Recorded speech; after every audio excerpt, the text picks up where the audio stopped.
ओम शांति।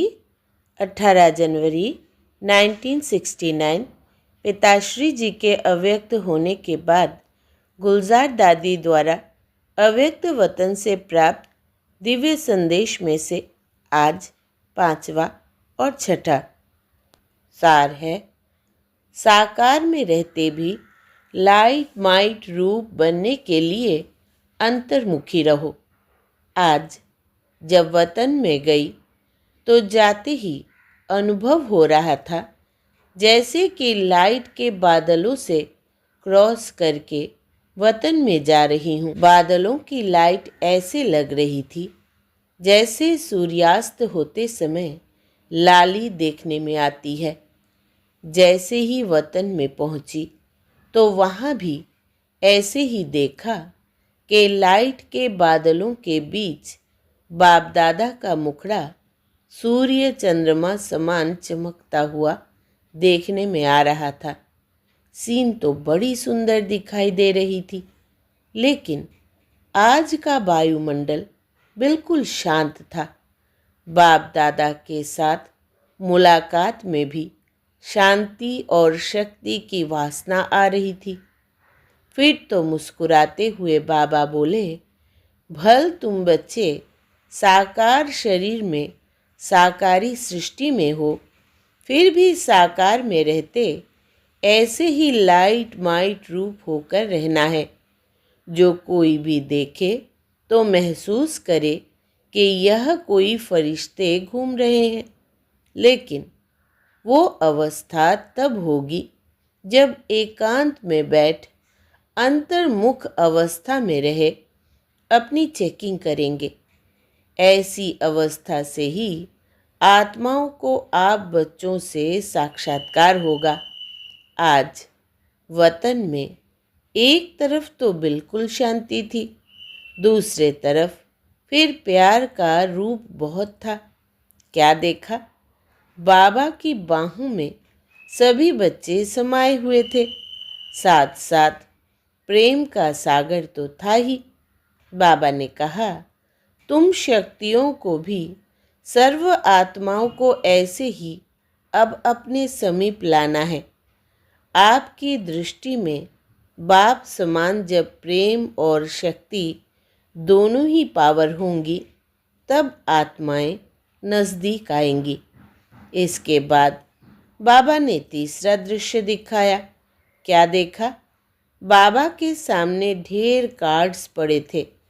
बाबा ने कहा, इन कार्ड्स को ऐसे सजाओ जिसका कोई सीनरी बन जाए, क्योंकि हर कार्ड पर सीनरी की डिज़ाइन थी, किसमें चित्र किसमें शरीर। हम मिलाने लगी तो कभी उल्टा कभी सुल्टा हो जाता था। बाप दादा बहुत हंस रहे थे। उसमें बहुत ही सुंदर सतयुग की सीनरियाँ थी। एक कृष्ण बाल रूप में झूले में झूल रहा था, साथ में कांता अर्थात दासी झूला रही थी, दूसरे में सखे सखियों का खेल था। मतलब तो सतयुग की दिनचर्या थी।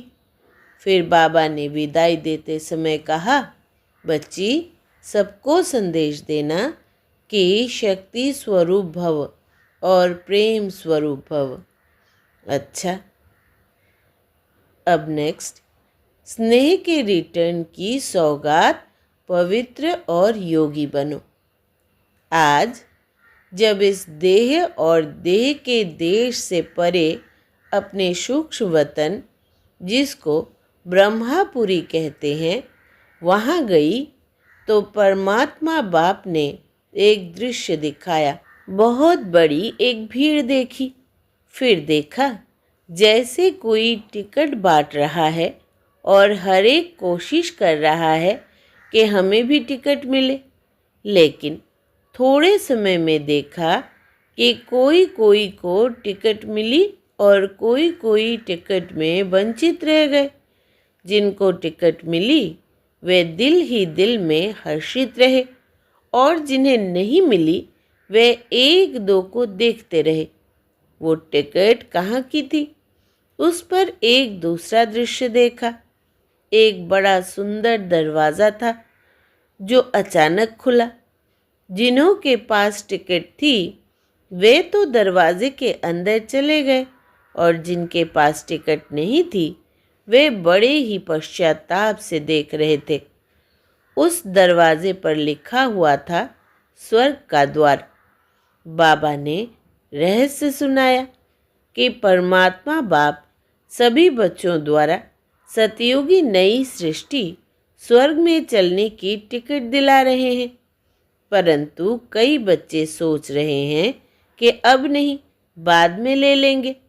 लेकिन ऐसा ना हो कि यह टिकट मिलना बंद हो जाए और स्वर्ग में जाने से वंचित रह जाए। बाबा ने कहा, कई आत्माएं सुनती है, सोचती है कि यह कार्य क्या चल रहा है, तो बाप दादा बच्चों प्रति यही शिक्षा दे रहे हैं कि अब सोचते सोचते अपने भाग्य को गंवा न दो। फिर दूसरी सीन देखी। नदी बह रही थी। उस नदी में दूर दूर से कई लोग आकर स्नान कर रहे थे।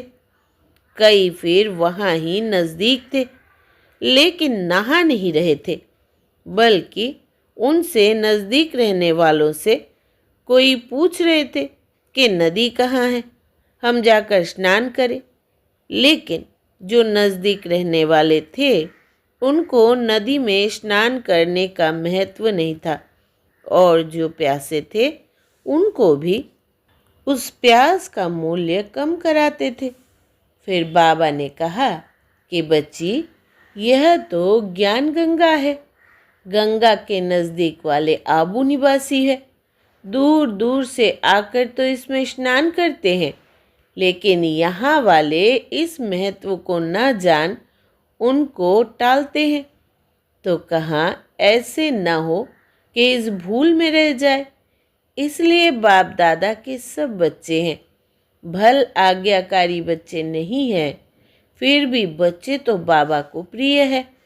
तो बच्चों को बाबा शिक्षा देते हैं कि यह अमूल्य समय जो ज्ञान गंगा में नहाने को मिल रहा है वो कभी गंवा न देना। फिर थोड़े समय में देखा कि कईयों ने तो स्नान किया, कईयों ने जल को भर कर रखा, लेकिन कुछ समय के बाद नदी ने रास्ता पलटा। जिन्होंने ना नहाया, ना भर कर रखा, वो औरों से एक एक बूंद मांग रहे थे, तड़प रहे थे।